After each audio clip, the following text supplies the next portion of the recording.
That's understeering. Technical stuff.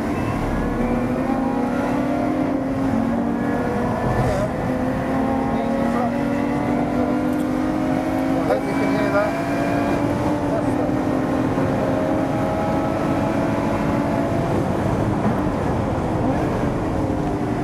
Now the brakes are so good, that was braking too early. That was a Titanic scrap. Nice little bit of rotation.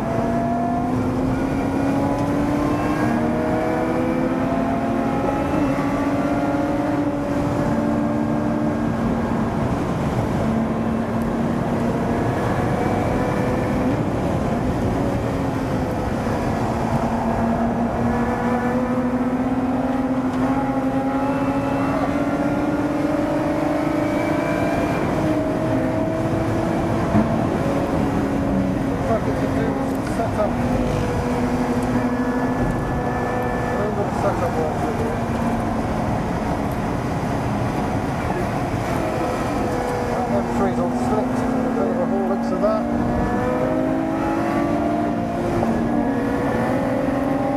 Oh gosh, this is fun.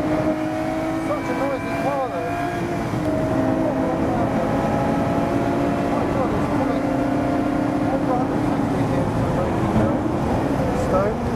And even there, that was too early on the brakes. Goes in.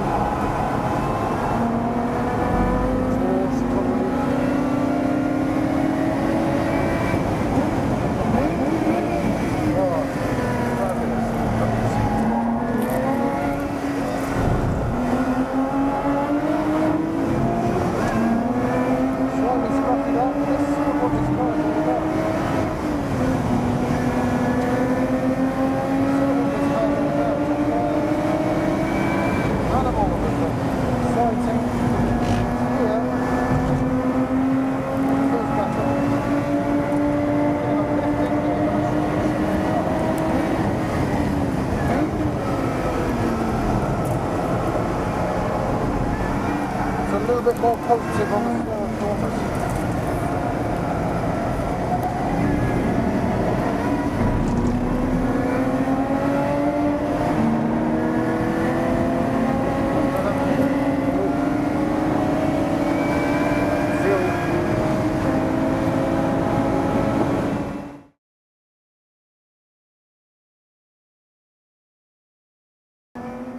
Well, the first thing that really stood out was just how closely matched these two cars are on circuit.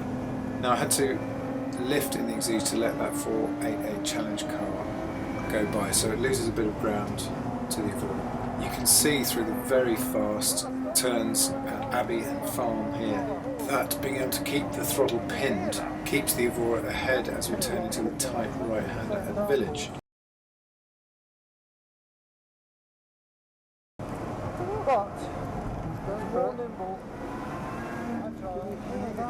Now through these very tight sections here, the Exige starts to claw back some time, and in particular on the run down to the bridge, the Exige basically makes back up the time that it lost in the very high speed corners.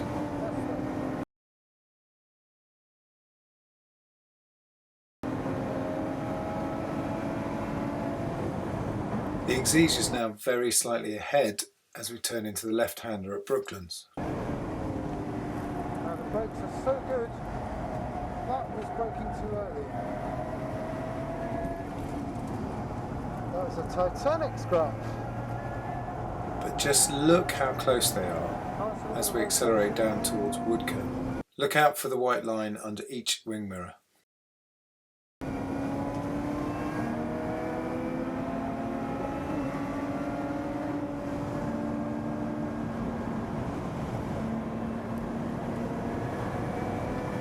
But see for yourself the sort of grip that the Evora generates through the high-speed turns, in this case through Silverstone's famous Cops corner, where it has pulled out at least a couple of car lengths.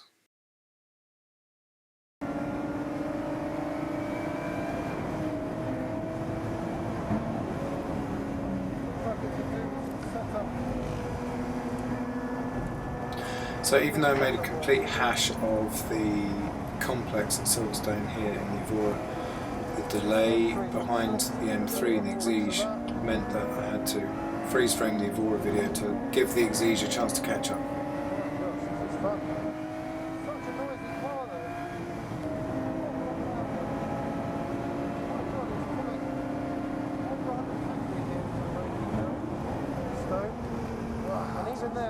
And so it's business as usual in the GT430 when we come up to another high speed turn, this time Silverstone Stowe corner. Let's look at the aggregate industries gantry above.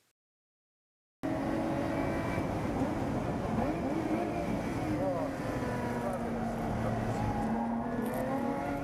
not even a mistake at the veil seems to do much to impede the Evora's progress. It puts its power down so well and so efficiently, it maintains its advantage all the way to the gantry. Now I can't pretend for a moment that this is any sort of definitive comparison in terms of lap time. As you can see, I was having to lift both cars at 2 points in the circuit.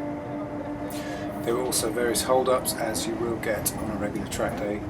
I can say categorically that there was a lot more to come from both cars, but I stand by my view that the Evora is actually generating more grip via a combination of wider tyres, better aero and its limited slip diff.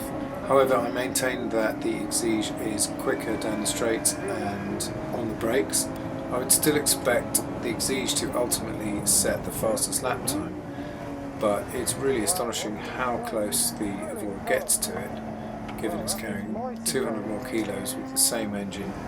You have to be braver with the Exige to really extract the maximum performance from the brakes. So for what it's worth, I think on this occasion the moral victory goes to Team Evora.